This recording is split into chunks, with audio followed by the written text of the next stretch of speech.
The large meeting hall of Space Station Harmony fell silent as the vote concluded. The holographic display showed the results clearly, 11 glowing red marks against a single green one. High Counselor Zexler, the tall, blue-skinned leader of the Viridian species, rose from his ornate chair with a satisfied smile. His 4 eyes blinked in sequence, a sign of pleasure among his kind. The petition for human admission to full council membership is denied, he announced, his voice carrying the artificial translation that made his clicks and whistles understandable to all species present. This council has determined for the Yemend, for the 4th time, that humanity has not yet reached the level of civilization required for such status.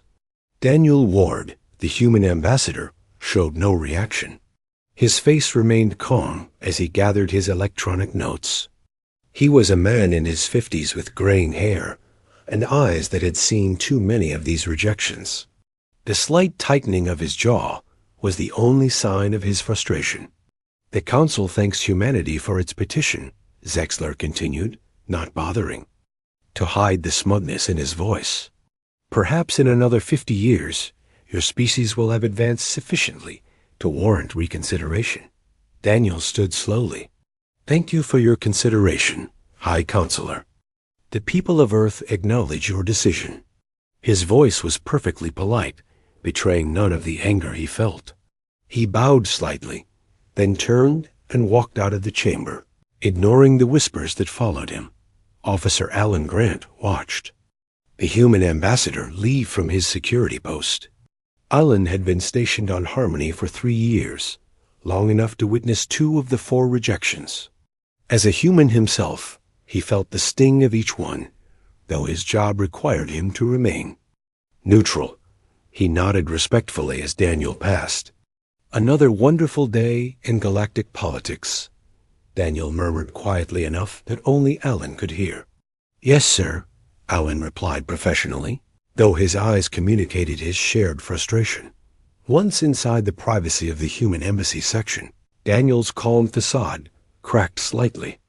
He slumped into his chair and activated his secure communication device. The face of President La Rebelle appeared, her expression questioning. Just as we expected, Madam President. 11 to 1 against. President Bell nodded, her short gray hair framing a face lined with the responsibility of leading humanity through these difficult times. And your assessment of their attitude? Unchanged, perhaps worse. Zexler practically suggested we try again in 50 years. Then we proceed as planned, she said simply. You have 48 hours to complete your withdrawal. All other human representatives throughout council space have received their instructions. Daniel nodded. What about those who chose to stay? They understand the risks and the mission. They'll maintain the appearance of normal human activity as long as possible. President Bell's expression softened slightly. You've done well, Daniel. History will remember your patience in the face of their arrogance. I would have preferred success through diplomacy, he admitted, as would we all. But after 50 years of trying, she left the sentence unfinished. Safe journey home, Ambassador. Earth awaits. The communication ended, and Daniel began the process that had been prepared for years. Every human working in the embassy had their role in Project Exodus, a plan so vast and so secret that even most humans were unaware of its full scope. Lisa Powell sat in her small laboratory on the lower levels of Harmony Station, carefully packing her equipment. At 42, she was one of humanity's brightest minds, though the council species would never admit it. 6 months ago, she had presented her revolutionary FTL drive design to the council's science directory, only to be laughed out of the chamber. The Viridians had called her work childish. The Assyrians had dismissed it as derivative, and the others had simply ignored it. What none of them knew was that the design she presented was deliberately flawed. The real breakthrough remained, secure in her mind, soon to power the greatest exodus in human history. A soft chime from her communication device alerted her. "It's time," said Daniel's voice. Lisa looked around her lab one last time. "Understood. Proceeding with Phase 3. Throughout the station, similar scenes played out. Human scientists, technicians, diplomats, and service workers all received the same signal. They finished their current tasks, packed only what was necessary, and made their way to designated departure points. Their movements were unhurried, their demeanor calm. No one would notice anything unusual until they were long gone. 3 days later, Officer Alan Grant stood at his post outside the council chamber, increasingly concerned. No humans had reported for duty that morning. The human embassy section was completely silent. His attempts to contact other human personnel had gone unanswered. Counselor Mira Tleth, one of the few council members who had consistently supported human membership, approached him with concern in her large, amber eyes. "Officer Grant, where? Is Ambassador Ward? He was scheduled to meet with me this morning." Alan maintained his professional demeanor despite his growing unease. "I'm afraid I don't know, Counselor. I've been unable to reach any human representatives today." Myra's facial tentacles twitched in surprise. "None at all? That's most unusual." "Yes, Counselor. I've reported it to station security." By midday, the absence of humans had become impossible to ignore. Security teams were dispatched to the human embassy section, only to find it completely deserted. Personal items remained, but all humans were gone. The station's logs showed no departures, no unauthorized shuttle launches. High Counselor Zexler dismissed the situation at first. A childish protest, nothing more. They'll return when they realize how dependent they are on Council resources. But communications with Earth went unanswered. Automated messages redirected all inquiries to a simple statement: the government of Earth is currently unavailable for Council communications. As hours turned into days, the first reports came in from across Council space. Human colonies on Mars, Europa, and Ganymede were empty. The mining operations on the asteroid belt were running on automated systems only. Every human outpost, research station, and settlement within Council territory had been evacuated with remarkable efficiency and secrecy. 1 week after the Council vote, an emergency session was called. The chamber that had so recently dismissed. Humanity's petition was now filled with anxious representatives from all 12 species. "How is this possible?" demanded Zexler, his former smugness replaced by confusion and anger. "Where have they gone?" Counselor Tleth, who had accessed the key. Records of Earth's communications stood to address the Council. "I believe I have found something relevant." 3 days after our vote, this message was broadcast from Earth to all human settlements. The central holographic display activated, showing President Bell. Her expression was not angry or threatening, simply resolved. "People of Earth and her colonies, today we implement the final phase of Project Exodus. For 50 years, we have attempted to join the galactic community as equals. For 50 years, we have been denied. We have contributed our labor, our innovations, and our goodwill, only to be treated as lesser beings. Today, we choose a different path." She paused, her eyes seeming to meet those of everyone watching. "We will not protest. We will not fight. We will not beg. We will simply leave.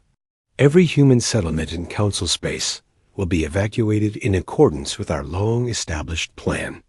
We go to build a future where humanity can reach its full potential, free from the limitations imposed by those who refuse to see our worth." The message ended, leaving the Council chamber in stunned silence.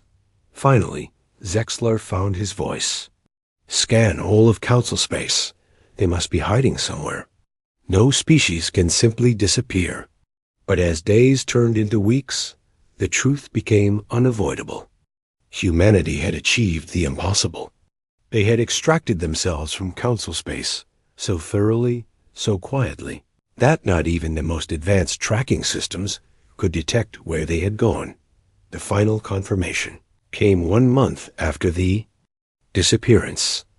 A single automated message was received simultaneously by every Council species homeworld. Its simplicity was devastating. We have withdrawn from Council space as per your implicit wishes. Do not attempt to follow. And with that, humanity was gone, leaving behind only silence and the first tremors of a crisis that would soon shake the Galactic Council to its foundations. 1 year had passed since humanity's silent departure, and the consequences were becoming impossible to ignore. On Space Station Harmony, once the proud center of galactic politics, systems were beginning to fail. The environmental controls fluctuated unpredictably, causing uncomfortable temperature shifts throughout the day. Food production in the hydroponic gardens had decreased by 30%. The medical bay, once the most advanced in Council space, now struggled to maintain its diagnostic equipment. Counselor Myra Tleth walked through the dimly lit corridors, noting the flickering lights and the strained faces of station personnel. The elegant Asarian representative had argued passionately for human inclusion in the Council for years. Now, her predictions of disaster were coming true, faster than even she had feared. She entered her office to find a human waiting for her. Kevin Russell was a rare sight these days, one of the few humans who had chosen to remain in Council space. As a smuggler operating in the outer systems, he had always lived outside official human governance. His weathered face and alert eyes suggested a man who survived by his wits. "Counselor Tleth," he greeted her with a slight bow. "Thanks for seeing me." "Mr. Russell, your message said it was urgent." Mira gestured to a chair. Kevin sat down, glancing around as if checking for surveillance. "Word is you're heading the new Human Recovery Initiative. That true?" Myra's facial tentacles rippled in what humans had learned to recognize as a sigh. "Director Patricia Miller holds that position officially. I merely advise." "Well, you can. Advise her that the Council's approach isn't working. Those military expeditions you're sending out? They're following cold trails. Humanity didn't just leave. They prepared for years. They laid false leads everywhere." Myra leaned forward. "You know something about their destination?" Kevin laughed softly. "If I did, I wouldn't be here. I stayed behind because I've always worked better on the edges. But now the edges are crumbling." 2. He pulled out a small data device. "This is a list of systems experiencing critical failures across Council space. Medical equipment that's breaking down because the human technicians who maintained it are gone. Agricultural worlds where crops are failing because the human-developed hybrid plants need specific care. Trade routes collapsing because human merchants were the only ones willing to service certain dangerous sectors." Myra took the device, her expression grave. "The Council is beginning to understand what we've lost." "No," Kevin said sharply. "They're beginning to feel what they've lost." Understanding would require admitting they were wrong. In the Grand Council chamber, that admission seemed far away. Director Patricia Miller, a stern woman in her 60s who had been appointed to lead the SEED Human Recovery Initiative, stood before the Council presenting her findings. "Our investigation has revealed a deliberate, coordinated extraction of human presence from the galactic economy," she explained, pointing to the charts displayed on the holographic projector. "Over the past 5 years, human businesses gradually sold their assets to non-human entities. Human-held patents were transferred to shell companies. Human diplomats systematically reduced their involvement in long-term projects. High Counselor Zexler, still leading the Council, but with noticeably less authority than before, interrupted impatiently. "We are not interested in how they left, Director Miller. We want to know where they went and how to bring them back." Patricia's expression remained professional, but her voice cooled. "With respect, High Counselor, understanding their preparation helps us understand their capabilities. Humanity didn't just disappear in a fit of emotion. They executed a carefully planned withdrawal and had been in development since their first petition for membership was denied 47 years ago. A murmur ran through the chamber. Counselor Tleth spoke up. "You're suggesting they anticipated rejection even then?" "They prepared for the possibility," Patricia corrected. Each rejection increased their resolve and accelerated their preparations. By the time of the fourth petition, Project Exodus was fully operational, merely awaiting the final authorization. The holographic display changed to show General William Carter, the head of the Council's military expedition to locate humanity. The general's face looked tired, his uniform slightly rumpled after months in deep space. "Director Miller, my task force has investigated every possible route out of Council space," he reported. "We've found nothing but automated beacons broadcasting the same message: do not follow. Whatever method they used to depart, it left no traceable signature our sensors can detect." Zexler's 4 eyes blinked rapidly in irritation. "That is impossible. No ship can travel without leaving some form of energy signature." "That has been our assumption as well," General Carter acknowledged. "Which leads us to conclude that humanity possesses propulsion technology significantly beyond what they shared with the Council." The chamber erupted in voices. The idea that humans had concealed advanced technology violated numerous Council treaties. When order was finally restored, Director Miller continued. "We have interviewed Dr. Nathan Brooks, who worked closely with the human scientist Lisa Powell. As you may recall, Powell presented a new FTL drive design to the Council shortly before the departure. That design was dismissed as flawed. Dr. Brooks now believes the flaws were deliberate, designed to hide the true nature of her breakthrough." Across Council space, the first major crises were emerging. On the agricultural world of Terraform 6, once a model of human-alien cooperation, the crop yields had fallen to dangerous levels. The human-developed hybrid plants that had thrived in the planet's unique soil were dying without the specialized care only human agricultural experts had mastered. Susan King, one of the few humans who remained, worked tirelessly to teach the local Thessarian farmers the techniques needed to save the crops. At 35, Susan had defied the evacuation order because she couldn't bear to abandon the community she had helped build. "The nutrient balance has to be exact," she explained to a group of 4-armed Thessarian farmers. "Too much nitrogen, and the roots rot. Too little, and the plants can't process the local minerals." One of the farmers, his skin the deep purple of his species, gestured in frustration. "Why did your people not share these techniques before leaving?" Susan wiped sweat from her brow.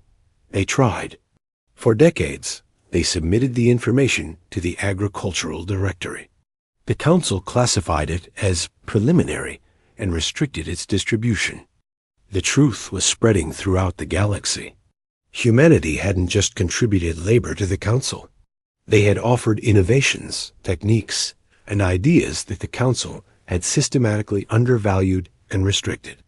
Now, with humans gone, the true worth of their contributions was becoming painfully clear.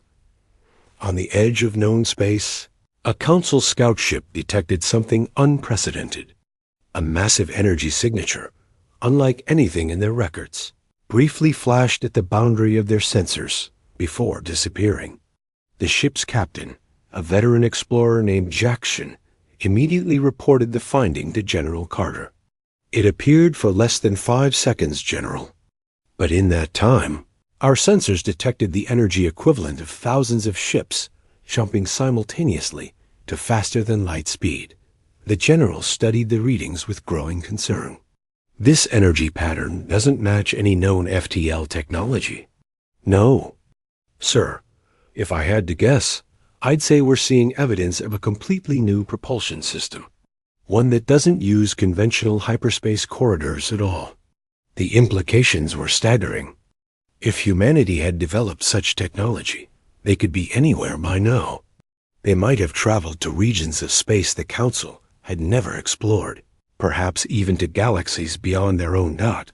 As the report reached Space Station Harmony, Counselor Pleth and Director Miller met privately to discuss its meaning. "If this reading is accurate," Mira said quietly, "humanity is now beyond our reach. They've achieved something none of our species thought possible." Patricia nodded grimly. "The question now becomes, will they ever return? And if they do, will it be as friends or as something else entirely?" The Council, which had dismissed humanity as a minor, undeveloped species for so long, now faced a frightening possibility.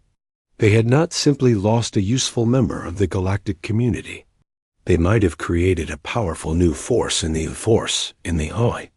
universe, one whose intentions toward their former oppressors remained unknown.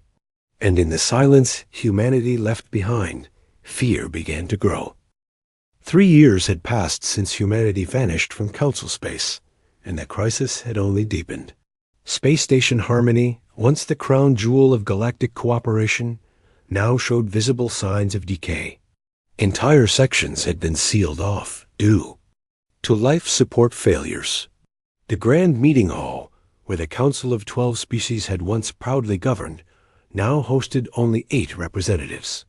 The Durranian Vex had formally withdrawn from the Council, blaming the leadership for the economic collapse affecting their worlds. Dr. Nathan Brooks sat in a small laboratory that had once belonged to his colleague, Lisa Powell. At 57, his hair had gone completely gray and new lines marked his face.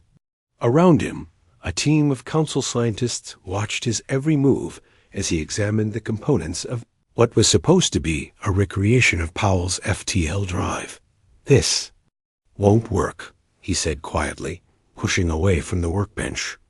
"I've told you this every day for 2 years." The lead Council scientist, a thin Viridian named Zeltorn, made a clicking sound of frustration. "You worked with Powell for 15 years. You must know how her drive functions." Nathan looked up wearily. Lisa showed the Council a deliberately flawed design. "What you're asking me to build is based on incomplete information. It's like trying to build a house from a blueprint that's missing half the pages." "Then draw the missing pages," Zeltern demanded. "I can't." Lisa kept the true breakthrough in her head. She never wrote it down, never stored it electronically. That was the whole point. The conversation was interrupted as High Counselor Zexler entered the laboratory, flanked by security officers. Once proud and imposing, the counselor now looked thin and harried. His blue skin had faded to a pale azure, a sign of chronic stress in his species. "Dr. Brooks, the Council requires results, not excuses," Zexler said, his voice lacking the confidence it once carried. 4 of our colony worlds are facing famine because the human-developed agricultural systems are failing. The medical crisis on Azara has claimed 10,000 lives. We need Powell's drive technology to reach the outer systems quickly enough to prevent further disaster. Nathan stood, facing the counselor directly. "What you need is what humanity offered freely for decades: cooperation. You classified our innovations as primitive and restricted their distribution.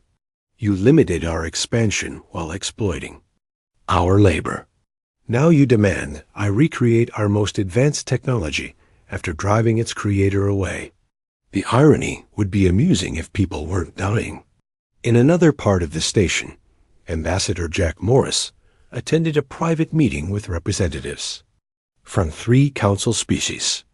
At 48, Jack was the only official human diplomat remaining in Council space, maintaining a minimal embassy staffed by just himself and 2 assistants.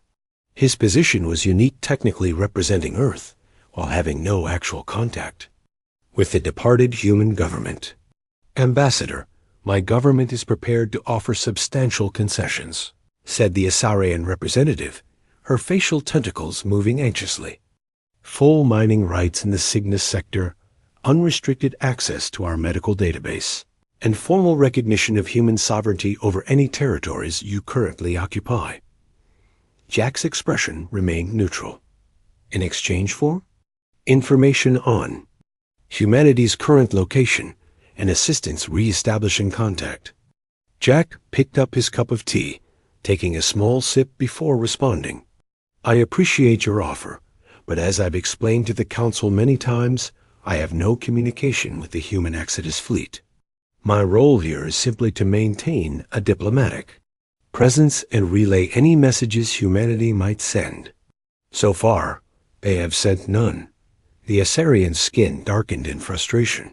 Surely you must have some way to contact them. Family members, perhaps?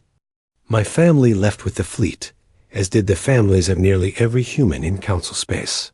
Those of us who remained did so by choice and with the understanding that we would be cut off. After the meeting, Jack returned to the tiny human embassy, a far cry from the spacious offices they had once occupied. His assistant, a young woman named Olivia Patel, looked up from her console. Another offer? She asked. Jack nodded, removing his formal jacket. The third this week. The Assyrians are getting desperate. They're not the only ones. I heard the Viridians are sending probe ships in all directions looking for the fleet. A waste of resources, Jack said, sitting heavily in his chair. Even if they could somehow track where humanity went, they lacked the drive technology to follow. Across the station, in a service corridor rarely used by Council security, Susan King met with a small group of aliens from various species. 3 years of secret work had taken a toll on her. She was thinner than before, with dark circles under her eyes. But her voice remained strong as she addressed the group. The new water purification system is installed in the Durrani refugee camp, she said. It should increase clean water production by 60%. A Fessarian farmer bowed his purple head in gratitude. My people thank you, Susan. Without your help, many more would have died. Susan's underground network had grown steadily as the crisis worsened. Calling themselves the Remains, they were humans who had stayed behind, specifically to help those most affected by humanity's departure. They operated in secret, using knowledge and techniques the Council had previously dismissed to solve critical problems across affected worlds. The medical supply shipment to Asara was intercepted by Council security, reported a Durrani with mottled green skin. They're becoming more aggressive in controlling resources. Susan nodded grimly. We'll find another route. The Assyrian crisis is getting worse, not better. The Fessarian looked troubled. Is there truly no way to contact the human fleet? To ask them to return? No, Susan said softly. That door was closed when they left. We who remained are on our own now, as are you. In the Council chamber, an emergency session was underway. General William Carter presented his latest findings to the remaining 8 Council members. Our probe ships have found nothing, he reported, his uniform now adorned with additional medals rewards for loyalty rather than success. We've sent unmanned vessels in every direction to a distance of 50 light years. No sign of human settlements or travel routes. Counselor Myrick Leff, who had risen in influence as others fell, asked the question many were thinking. Could they have traveled beyond 50 light years in just 3 years? Not with any propulsion system known to the Council, Carter replied. But based on the energy signature we detected, and Dr. Brooks' limited information about Powell's work, we believe they may have developed a form of space-folding technology that allows instantaneous travel between distant points. The chamber erupted in shocked murmurs. Space-folding had been theorized by Council scientists, but deemed impossible due to the energy requirements. High Counselor Zexler, fighting to maintain control of the increasingly fractious Council, raised his voice. I have authorized a new initiative. Since we cannot locate humanity through conventional means, we will send a message they cannot ignore. The holographic display activated, showing a massive warship under construction. The Harbinger will be the most powerful vessel ever built by the Council. Once completed, it will carry a demonstration of our resolve to the edge of known space. If humanity is watching, as we suspect they are, they will understand that the Council will not be abandoned without consequences. Councillor Tleth rose in alarm. You're proposing a military response to a non-violent departure? This is madness, Zexler. How does threatening humanity encourage their return? They need to understand the gravity of their actions, Zexler insisted, his 4 eyes blinking rapidly in agitation. Millions are suffering because of their selfish withdrawal.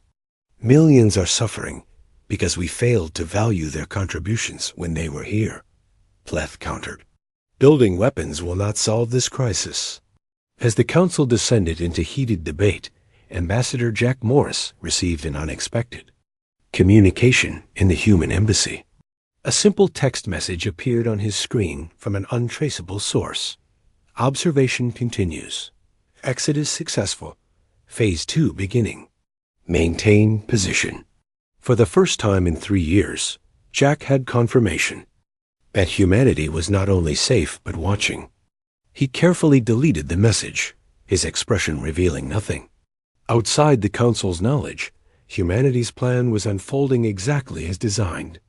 Their departure had been only the first step in a much larger strategy, one whose full scope even Jack didn't fully comprehend. As the Council prepared for conflict, humanity was preparing for something else entirely. 5 years had passed since humanity's silent departure, and the galaxy had transformed. The once mighty Council of 12 now consisted of only 8 species, their authority severely diminished. The galactic economy had stabilized at a much lower level after its initial collapse, with new trade routes and alliances forming to fill the void left by humanity. On Space Station Harmony, now showing visible signs of age and neglect, Councillor Mira Tleth had become the effective leader of the reformed Council. The once dominant Viridians, including former High Councillor Zexler, had lost much of their influence as their economic and military power waned without human innovation supporting it. The station's docking bay erupted in frantic activity when an unidentified ship appeared without warning. It materialized directly inside the secure perimeter, bypassing all defensive systems and identification protocols. The sleek vessel bore no recognizable markings, its hull composed of a shimmering material that seemed to absorb rather than reflect light. Station security personnel surrounded the ship, weapons drawn. As a single entry port opened in its side, a man stepped out, raising his hands in a universal gesture of peace. He appeared to be in his early 30s, with short brown hair and calm, confident eyes. He wore a simple gray uniform without insignia or rank. "My name is Eric Hayes," he announced. "I come as a messenger from the Federation of Free Worlds. I request an immediate audience with the Galactic Council." News of the arrival spread through the station like wildfire. The mysterious ship's technology was clearly far beyond anything the Council possessed. It had appeared inside the station's security perimeter without triggering any alarms, a feat previously thought impossible. Even more shocking was the revelation that the messenger was human, the first new human face seen in Council space in 5 years. Within an hour, the Council chamber was filled with representatives from all 8 remaining species. Eric Hayes stood in the center, his posture relaxed despite being the focus of intense scrutiny from every direction. Councillor Tleth, now serving as acting High Councillor, called the emergency session to order.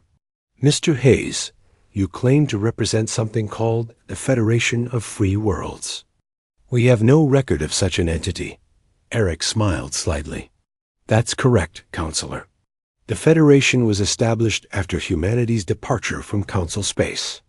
It currently consists of humanity and 7 other spacefaring civilizations." A murmur ran through the chamber. Zexler, now serving as a regular council member without his former title, spoke up with undisguised hostility.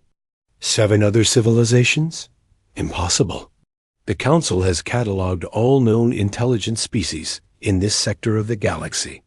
In this sector, perhaps? Eric replied calmly. The Federation exists beyond Council space, in regions you haven't explored. Clef leaned forward, her facial tentacles quivering with interest. You've made contact with previously unknown species? More than contact, Counselor. We've established diplomatic relations, cultural exchanges, and mutual defense.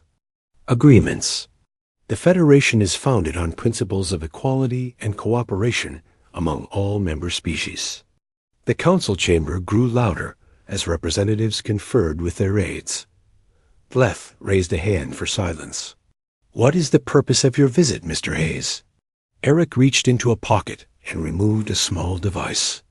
When activated, it projected a holographic message above the council table. The image showed a woman in her 60s with silver hair and clear, authoritative eyes. Greetings to the Galactic Council.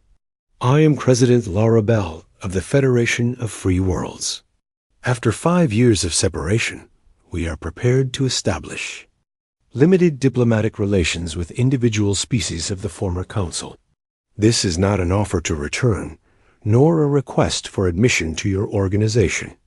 Rather, it is an acknowledgement that our civilizations share this galaxy and must find ways to coexist peacefully. The message continued, outlining terms for potential diplomatic relations. The Federation would welcome representatives from any Council species willing to meet at a designated neutral location at the edge of what was now called Federation space. However, these invitations were extended to individual species, not to the Council as a governing body. When the message ended, a council erupted in voices. Some demanded immediate acceptance of the invitation, while others called it an insult to the Council's authority. Zexler was among the most vocal critics.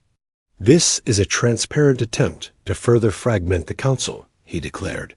They seek to deal with us individually to weaken our collective position. Tleth responded with unexpected sharpness. Our position is already weak, Counselor. We have lost 4 member species. Our economy is a shadow of its former self, and our technological development has stagnated. Perhaps it is time to consider new approaches. While the Council debated, Dr. Jenna Wright, a human xenanthropologist who had stayed behind, was granted permission to speak with Eric Hayes. At 62, Dr. Wright had spent decades studying Council species and had predicted humanity's eventual departure, warnings that had been ignored by both the Council and many of her fellow humans. They met in a small conference room adjacent to the Council chamber. Jenna studied Eric carefully, noting the subtle differences in his clothing and technology compared to what she remembered from before the Exodus. How is it out there? She asked simply. Eric's professional demeanor softened slightly. Better than we hoped. We found worlds beyond the boundaries the Council enforced. Dr. Wright, hundreds of habitable planets untouched by any civilization. And the species we've encountered. He paused, searching for words. They were hidden from us, just as we were hidden from them. Hidden? You mean the Council knew about them? Eric nodded grimly. The Viridians and their closest allies had been suppressing contact between species for centuries. They mapped vast regions of space, but classified the information, ensuring that lesser species like humans remained contained within Council-approved boundaries. Jenna absorbed this with a grim nod. I suspected something similar. The Viridian. Historical archives never made sense. Too many gaps, too many unexplained technological leaps. The Federation has learned much in 5 years, Eric continued. Our ships can now traverse distances that would take Council vessels decades to cover. We've built colonies on 37 worlds. Our population has grown, and our understanding of the universe has expanded beyond what we could have achieved under Council restrictions. Back in the Council chamber, The debate had reached a critical point. Several species had already announced their intention to accept the Federation's invitation independently of the Council vote. Tleth called for order one final time. It seems clear that we cannot reach consensus on this matter. Therefore, I propose that each member species be free to respond to the Federation's invitation according to their own judgment. The vote was close, but the proposal passed. The Council's unified approach to interstellar relations, already weakened by years of crisis, had effectively ended. Within hours, 5 of the 8 remaining Council species had announced plans to send representatives to meet with the Federation as Eric Hayes prepared to depart.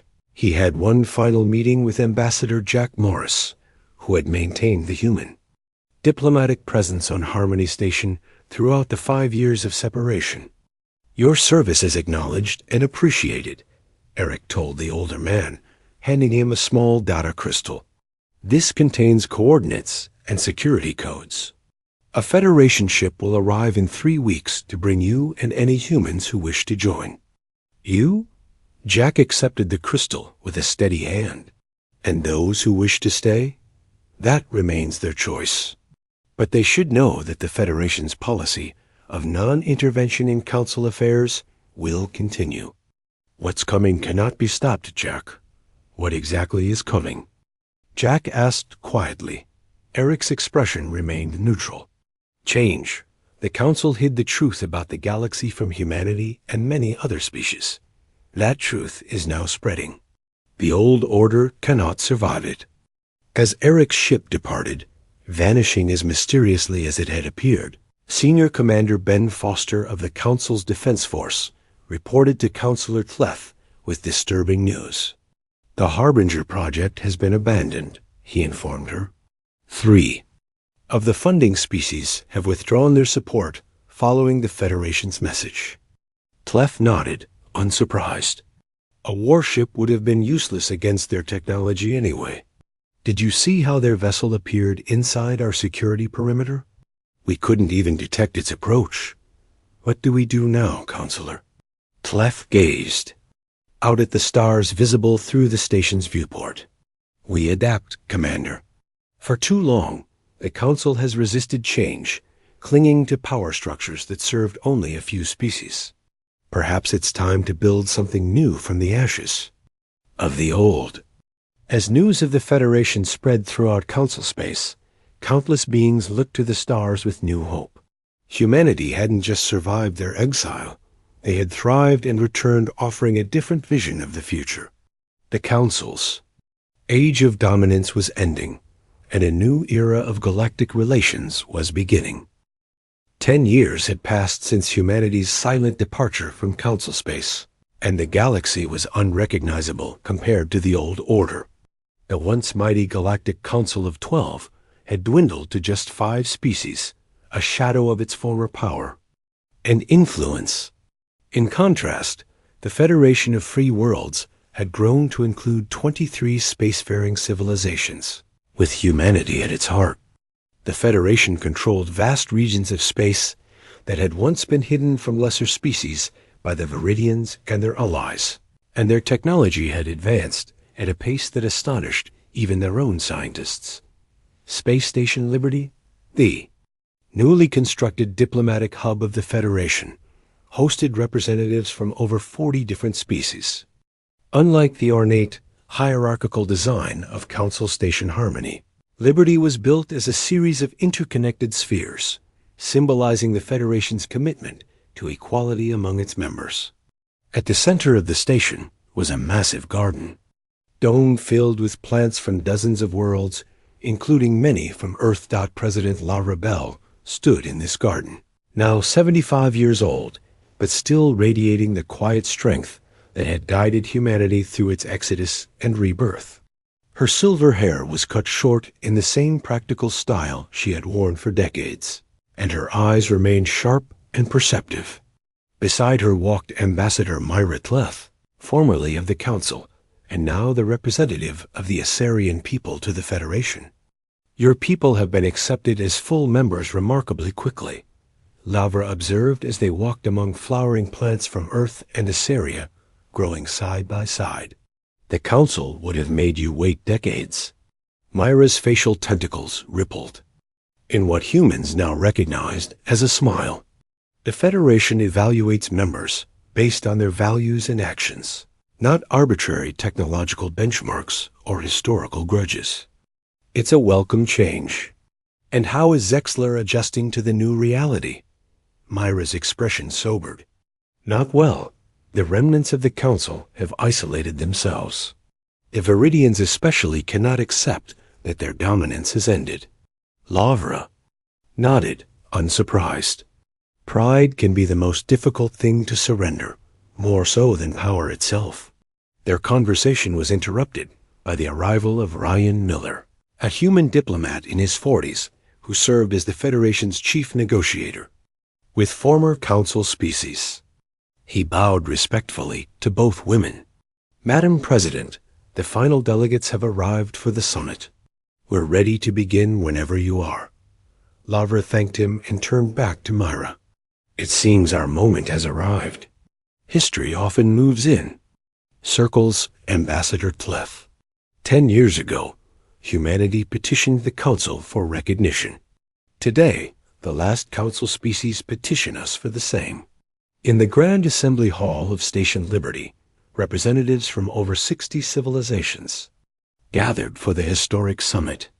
The 5 remaining Council species Viridians, Krell, Mantidea, Proximans, and Talari sat together in a small section, their once magnificent diplomatic regalia now appearing outdated and excessive compared to the simpler, more functional attire of Federation members. ZEX single quotes Lar, no longer a High Counselor, but still representing the Viridians, had aged poorly.